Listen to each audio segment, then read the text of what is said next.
Previously on the Annals of Girlcat. Although she wasn't the worst math teacher I had, but that's a story for another time. We have come to the topic of the worst math teacher, the worst teacher I've ever had. The story behind her frees my brain. I had this teacher twice, once in 6th grade and again in 8th grade. In 6th grade, she was great.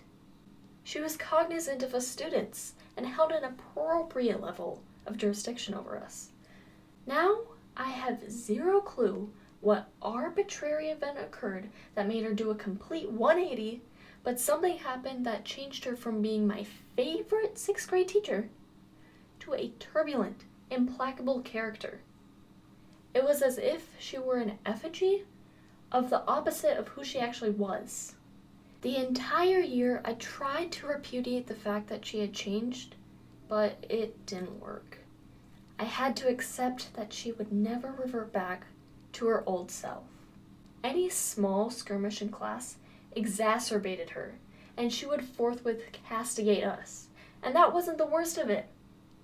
One time during class, she called on a student and they did not know the answer to her question. So, another student piped in to help their indigent peer. This, however, was a mistake. She stymied his answer and bellowed, "You don't get to answer! You let them answer the question!" The student was then ousted by her in the middle of class, and she practically harassed him. All of us in class were left staring at each other, wide-eyed. What was that paroxysm of anger for? He was trying to help. After a few more minutes, her flouting of the kindness of the student ceased, and she stomped back into the room and continued the lesson. One of us would have advocated for him, but we all knew that if we said something, she would be inexorable and reprimand us.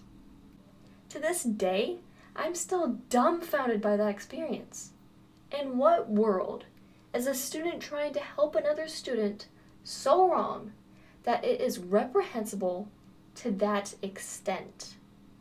That teacher still works at that school, and I am surprised she has yet to be terminated. I feel so bad for the students that have to deal with her now.